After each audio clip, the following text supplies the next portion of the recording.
Energy independence throws a very important technological challenges to the world. The solar cell efficiency has increased from the 20% to 55% to intensified research on carbon nanotube-based solar cell and polymer. For thorium reactors, as it is known, thorium is a non-fissile material. It has been converted into a fissile material using fast-breeder technology. In the biofuel area, the challenge is biofuel plantation for higher yield, esterification technologies for the higher output and the modification to automobile power plants. There has always been a lot of investment in the hydrogen-based fuel cells, but today there have not been any dramatic breakthrough. India has got a national hydrogen energy roadmap which has been approved by the National Hydrogen Board in 2006. Now I am going to go to the next topic, the post-genomic healthcare. If the last 50 years have belonged to information technology, there is no doubt that the next 50 years will belong to biotechnology in combination with information and nanotechnology. In biology, undoubtedly one defining moment came in, as you know, in February 2001, when the draft human genome was published simultaneously by two different research groups. By now we know that the human genome consists of about 3.3 billion nucleotides, but two human beings differ barely 0.1% of the genome. And yet many of the individual variations seem to be explainable by precisely by tiny variations. So now it is actually possible to speak confidently about personal medicine, whereby it is possible to fine-tune drug dosages and treatment regimes to individual variations. But all these require completely new science and technology that combines IT and HT.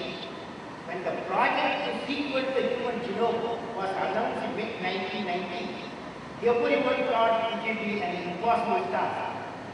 As it happened, the first human genome sequence took about 10 years and cost about $10 billion. The cost keeps dropping by a factor of about 10 every 2 years. Already there is a company called Complete Genomics that promises to deliver a complete human genome for $5,000 by the middle of next year.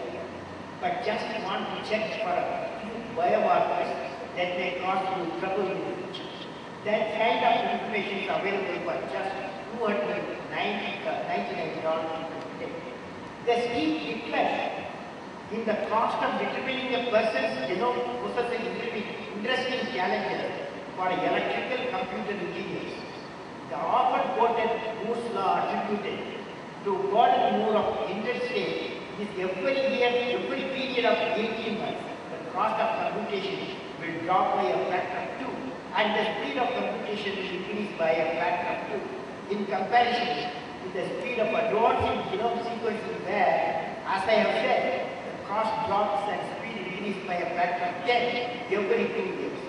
So the model is very simple. Moore's law is not adequate for computers to keep up with the advances in biology.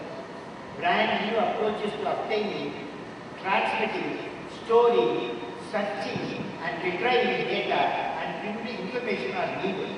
The technology in biology is changing so rapidly that I hesitate to say more precisely that what kind of approaches are needed. But I firmly believe that biology is the next field where EEE and CS professionals will make its mark, just as telecommunication and pervasive computing have been the success stories of the past half century. I once again return the theme of nanotechnology and its role in post-genomic healthcare this time. One of the most important aspects of drug delivery is called formulation. Basically, the formulation is nothing more than the pill that is the coating of a drug with biocompatible material so as to regulate the rate at which the drug is released into the body. Until now, the design of a formulation has But with the use of nanotechnology, it becomes possible to design quite a precise way of releasing the effect. For example, until few years ago, insulin could only be injected in most cases, but now it's possible to inhale. The medical community is working on glycogen-like proteins that will do the job of insulin, can be taken orally, and this is one of the most promising approaches. The systematic design of delivery mechanism or the formulation requires a deep understanding of how the body acts on the pill and how the drug acts on the body.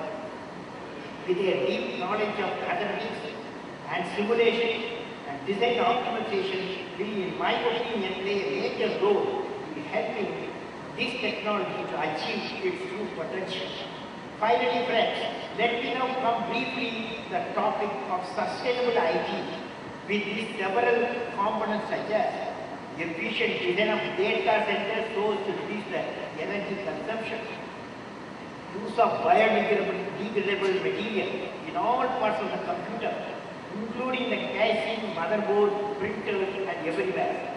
Nowadays, the widespread use of more and more servers to store and retrieve data is causing this segment to be the fastest growing consumer of energy in the world, and it has to be reversed.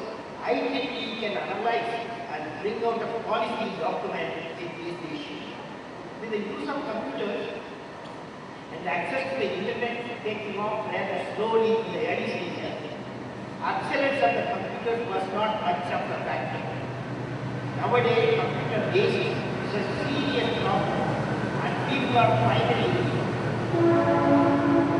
waking up to the fact that many of the components used in manufacturing computers are not biodegradable and may even toxic in some areas. Unfortunately, manufacturing computers out of environmentally friendly materials will require complete redesign of the base material and manufacturing technologies. Unless there are some strict government guidelines requiring such redesign or massive financial incentive, I do not see this happening. I am happy to say that a firm is being established for e-waste recycling in India. I inaugurated the integrated e-waste recovery cycle plan at Abdul. Friends, in conclusion, during the last 125 years, IEEE has tried to foster technological innovation and excellence for the benefit of humanity. IEEE India has also evolved along with the technological and academic growth in the country. I personally believe the IEEE can bring about new ideas for world knowledge platform, which I discussed in crucial areas like energy, water, medicine, and information technology. With their inherent competence to synergize, IEEE can play a role in networking countries in prediction of earthquake, etc. In India, there is a scope for enhancing the research of IEEE into every section of the scientists and engineers that includes students and teachers in the field of science, management, and engineering.